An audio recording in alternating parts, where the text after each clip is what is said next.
I see that we have a quorum and I see that it's 11:50. And so I will call this special meeting of the City Council, City of Hillsboro to order. Today we have guests with us from Hillsboro High School, led by government instructor Daryl Knoll. He's back there. He's got a couple of groups from his senior government class that are going to present public improvement project opportunities to the council. So, Mr. Knoll, the floor is yours. Thank you, Mayor Lou. Appreciate it. You're welcome. And thank you all for having us here today, and just appreciate the opportunity. Many of you know that we've been it's my 5th or 6th year of teaching government, and I've been working with Matt and Lou about community improvement stuff and projects and presentations. And so this is a result of that and first presentation that we did in the fall. So we're pleased to have 2 groups today. The first group is going to be talking about some issues that they see with some safety at the corner of Jefferson and Grand, I believe. So I will turn it over to them. We have Keely Brewer, Carly Lowen, and Katie Rempel. So they will be the first ones to present today. And if you guys are ready for them, I'll call them up and let you know what they found out. Okay, guys.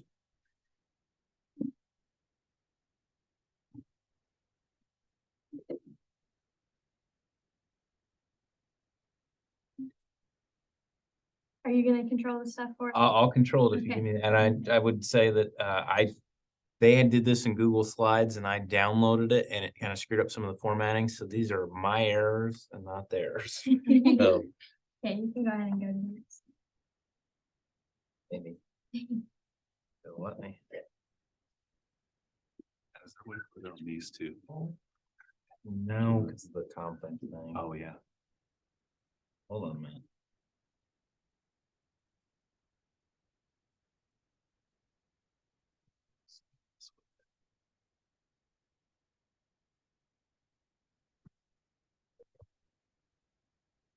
Okay, so this is the intersection that we're going to be talking about.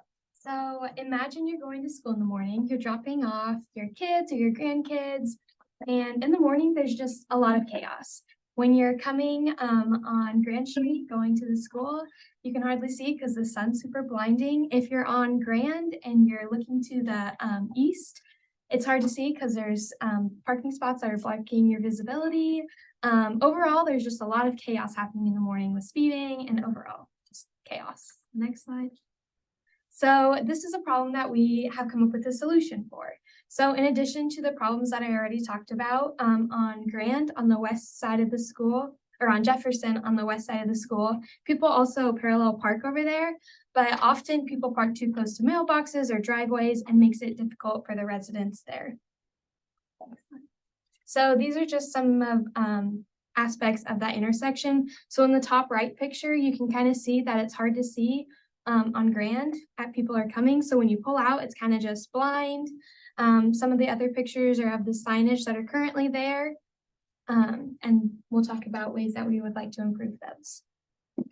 Yeah, so we took a survey from high school students, just asking them if a couple questions. We asked them, do you ever feel blinded or unsafe when you try and cross at this intersection? Whether that's driving, biking, or walking, and a majority said yes. And that is not including middle schoolers who actually probably use it more often. And we didn't think of that until after, but that would be a whole nother percentage. So we also asked them the question, have you ever been in a near collision with anyone at the corner of Jefferson and Grand? A majority said they've either seen a near collision or been in a near collision. So that is definitely an issue. So to improve safety, we propose to add crosswalk lines and signage at the intersection of Jefferson and Grand, remove a parking spot on Grand, and add parallel parking lines along the west side of Jefferson. So some of our solutions are to add crosswalks on all 4 sides of the intersection, because currently there's only one. And then along with that, we need crosswalk signs to alert drivers, and then pedestrian or stop for pedestrian signs to also alert drivers. More aware. So here's some example. We think a crosswalk like this is very visible for drivers and then also pedestrians to know where to cross. And then this is an example of a sign that would be needed at all 4 sides. So the parking solution would include the purple circle, we'd like to take that parking spot out. And to do this, we just draw an X over it. And then that would make increase visibility for people traveling in the arrow of the direction, turning to either way, or even just going straight. On the west side of the school, we'd also like to add parallel lines because a lot of times people park too close to mailboxes, too close to driveways, even too close to the intersections. And there's been a couple of students alerted by mail carriers that kind of given a pamphlet to like where to park and stuff, but it just becomes difficult to know. So this is kind of an example of what removing that parking spot on Grand would look like. So in the picture on the left, you can see it's really difficult to see the cars that are coming. So drivers just have to like pull out. And then compared to the picture on the right, where you can see a lot further down the street, in that picture, there's actually two parking spots that aren't being used, but we would just have one of them not being used. So there's lots of improved visibility. All right, so our very own street supervisor, Dale Dahlke, provided us with some financial estimates, just letting us know how much this project would cost. So I'm gonna go to the next slide. We have cost for paint would be around $150 for those parallel parking lines. Labor would be around $1,320. That can change varying on volunteers. Stop for pedestrian, signpost, and the pedestrian walking signage will cost around $300. And then the thermoplastic for a visible crosswalk will be around $1,250, which brings us to a grand total of $3,020 to make our high school a safer place. So we were just asking for your guys' help in improving the safety for students at HMHS.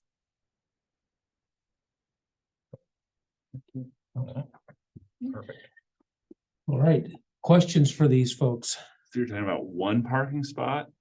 Yeah, we'd like to start with that and see like how much that helps. Okay. Because I mean, there's still an issue of It's- parking, yeah, right, like right. when other. It's really bad right there. Yeah, I drive that all the time because I live on Madison. I would have liked that gone a long time ago. I think I'm glad they brought it up. So there's only one crosswalk going on from north to south. There's one painted one. There's only one painted one. I was thinking there was one on Jefferson. but- I think it got taken away with the bricks maybe when they leave. I'm not for sure, but I feel like. I think it ever got put back. Yeah. but That was the issue. Did you consider like at Tabor, the flashing lights? We had Yes. talked about that a little, yeah, but we still don't feel like that helps significantly. I think it helps, but we figured this was a better place to start. What about extra lighting when the days are short and activities are going on, you know, they're in the evening when it's dark? Do we need to add some light as well? We haven't seen as much of a problem with the intersection then just because, especially like with games, you don't see a lot of people at that intersection as much. So that could be a whole nother problem maybe at another intersection. But at night, there just doesn't tend to be too much traffic that doesn't cause people trouble. It sounds like the morning is probably what it's, Yes. The morning at definitely. least that's what I've seen. So originally, we had thought about like putting in a stop sign there, but for the times when that intersection isn't being used, that's like a majority of the day. So we figured like it would just help with like before school and then like after school. Especially when you're coming down Grand going east in the morning. Yes. The Yes, sun is so bright. I agree. Any other questions? Okay, well done. Lou, we had one back here. Oh, yeah, Could this idea be extended to the north side of the student parking lot? Because I personally have had a lot of trouble trying to see on the left side when I'm trying to get out of that area. That kind of goes along with the same against the line of visibility thing, but we thought this would affect more people instead of have a bigger impact, but that would be a continuation. That's a good idea. What are you concerned there too? any other questions? Well done. Thank you very much. Thank you.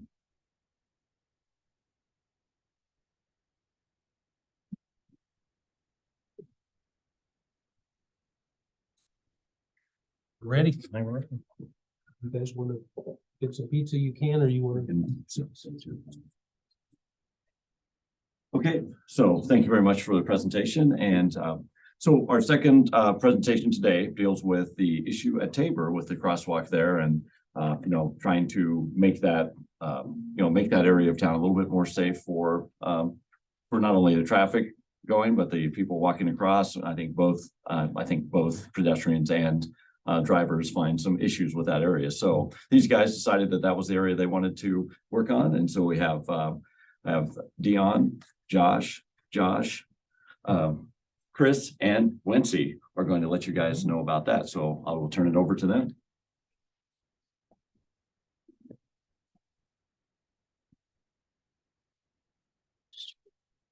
Yep, you're good.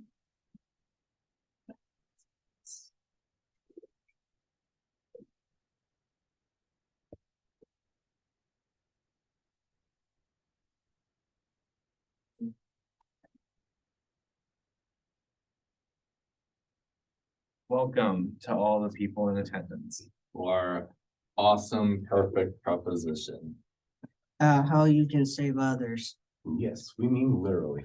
Now, we would like a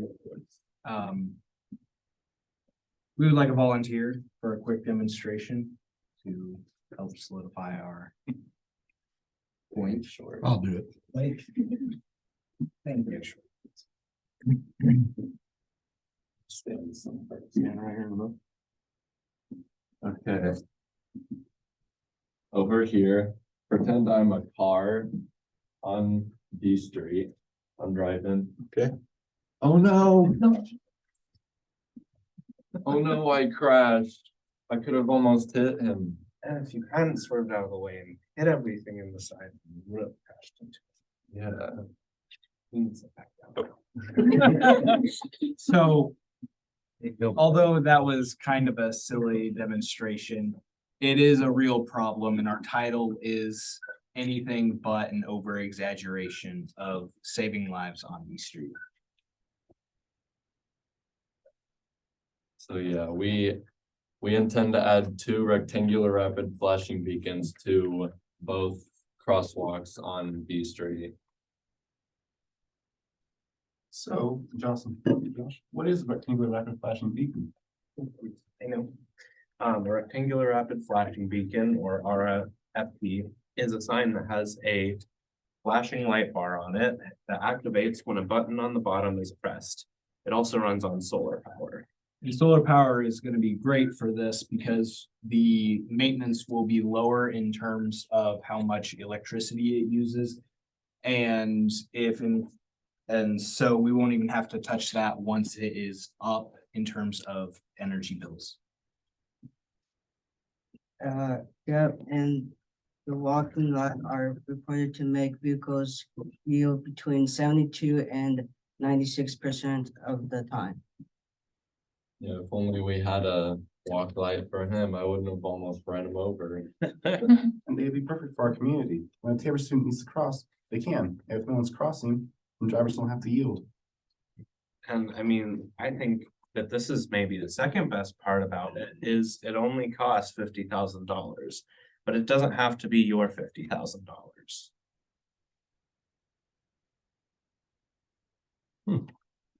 So with grants from the United States Department of Transportation, $50,000 would be completely taken care of.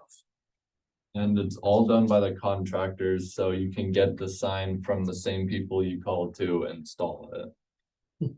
Those same people can also handle any maintenance and maintenance or repairs that they'll need. But who do we even call to? Well, there are a lot of contracting companies that we can work with. However, we need to contact Phillips Southern Electric regarding this, as it's one of the services that they offer. So where are we even gonna get the signs from? The contracting agencies aren't the one making the sign, they're just putting them in. I know. They get them from Carmona Traffic, actually. From who? Oh, I know those people. I've heard of them.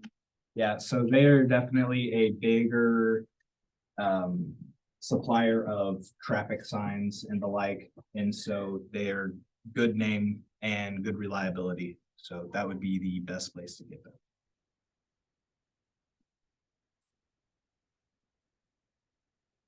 Why wouldn't you put it that way? Yeah, I mean, they give very good quality, like resources, very good statistics and like very good quality products for everything they do. But it can't be that, it couldn't just be as easy as going to say, hey, we want a sign and get the statistics and everything, could it? I mean. Well, not quite. But what could we possibly be missing? To install rectangular rapid flashing beacons, we have to conduct a test first to understand our traffic and establish the need for it within our community. So then what? Well, then all we have to do is contact the right people. But I still feel like there's something missing. Yeah, okay, Josh, I know what you mean. We just need one last thing. Oh, there it is. There it is. Any questions? So how do you apply for the grant? I don't know a whole lot about Paperwork. Let's get the whole paperwork. Paperwork, I think it can be submitted online. Because we or found through them, mails. we found them on their website. Would that be something you'd have to partner with Tabor to do? No, the signage and stuff is ours. So it would be the city, it wouldn't be. Be the cities. We'd be installing in our right of ways with the solar ones. You don't have to worry so much about where they're placed. We have the continuously flashing ones now, but those Just are, replace it with those. yeah, we would probably we could actually take them and put them over on Jefferson and Grant. if we want to. That makes sense there, right? So yeah, you could just replace them there and they're button activated and they do work pretty well. I've used them in another community. So we have two crosswalks that are not just one. Mhm. Yes. And so where would it be one set for both crosswalks? So the $25,000 is to have a button press and flashing connected on both sides of one crosswalk. And so the 50,000 is for both the crosswalks. I get you. Okay. Okay. So would they be connected together though? Like if I pushed one on one side, would it set both of them? No, it'd just be the one. Okay. That's fair. If you wanted them to be connected, probably could, but. Okay. Well, Yeah. oh, you mean on the other side of the street? Like if you were on one crosswalk and I hit the button, would it set the other one off too? Because Like it's on the the same other traffic crosswalk? flow, yeah. No, okay. What study do you guys have? What study would have to be done? It would just have to be, the amount of drivers that go through there on a daily basis and the amount of business and people crossing Okay. during certain parts of the day. That would be a traffic count. Yeah, traffic count will get the cars. The pedestrians are a little bit trickier. We probably need somebody out there physically counting. or- Watching for a couple hours. Yeah, well, yeah, I mean, there's high times, right? So there's gonna be a lot during those times and you could probably extrapolate from there. You could trail cam it, that would be an option too. So the reason for the entire site is because there are high times. And there are times when no one's there. And so if you're in one of those transition periods, you don't know if somebody's crossing or not, but those things are always flashing. So you may just tend to ignore them and you may end up in an accident. Yeah, I'd be the concern, this same as the previous presentation for when there's the east sun or west sun, it gets pretty bad. It's pretty rough.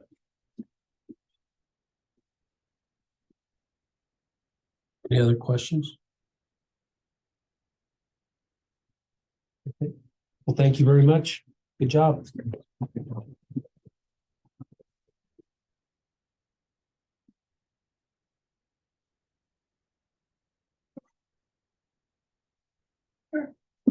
Okay, I do want to once again express my thanks to the city council for taking their time to listen to these two presentations and also once again to Matt and Lou for their work and their help for setting these up and the goal has been multifold. One is get to know how local government works better.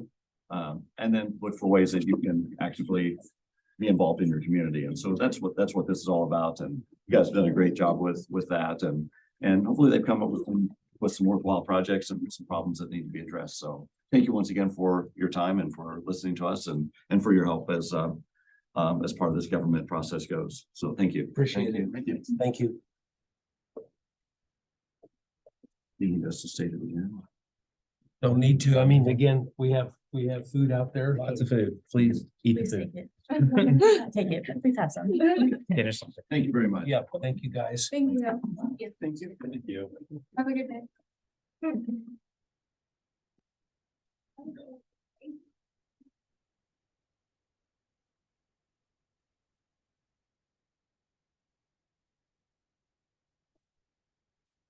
So, Mr. Stiles, is there anything we need to do at this point as far as action goes?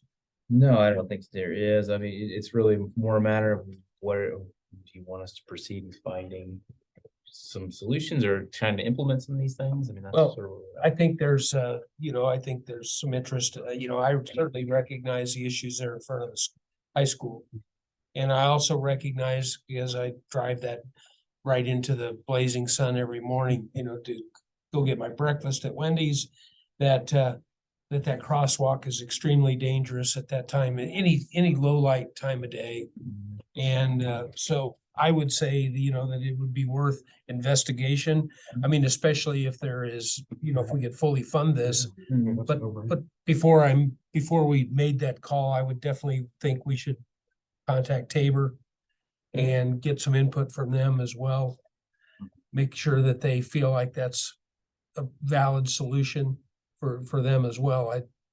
Terry Ents may be the person to contact there and would restrict some students a little bit more. They'd have to wait for the flashing to start. Right. Just walk They out. couldn't just tear across there like they do. Put their head down on their phone and just go for it. Yeah. We should have some plans somewhere because we had that surveyed one time. And there should be some plans around here somewhere because somebody came in and surveyed that with all kinds of improvements for that intersection there. Some of them people wouldn't probably like.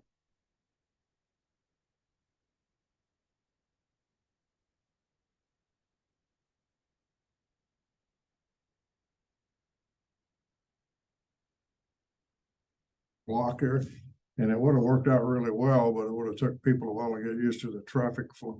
The way it was fixed. I thought maybe you were gonna build a pedestrian overpass there.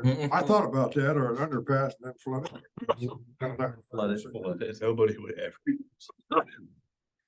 No, we thought about it. We thought about putting lights up there before too. Oh, sure. We thought somebody would be out there all night just pushing the button so people Oh. can stop. So that, Well, I never thought of that. yeah, well, college students, you can't hardly predict what they're gonna do. no, that's it. So, But I definitely think, the Grand and Jefferson is a, That's a nightmare. to me, it makes a lot of sense. That parking spot could be gone today if they go down there and just yeah, it fix wouldn't it. take much. No, The paint part's pretty easy. The thermoplast is probably the hardest thing to get our hands on, and sometimes we don't have that in stock, but Yeah. that's what we used on the crosswalks when we did the nature trail crosswalks. We Paint it put that yellow, down, curve yellow there. And just- go around them with like a black paint, sets it off, and they last a long time that way, so. I mean, that could be easily fixed. Yeah, that one's a pretty easy one. That would help a lot because it is kind of dangerous there Oh, for yeah, it is. everybody. So do we feel like there's merit to pursuing both of these a little further and bringing back information to the council? Absolutely. Okay, We'll do it. That's no problem. Okay, very good. It used to be worse when the highway went through here.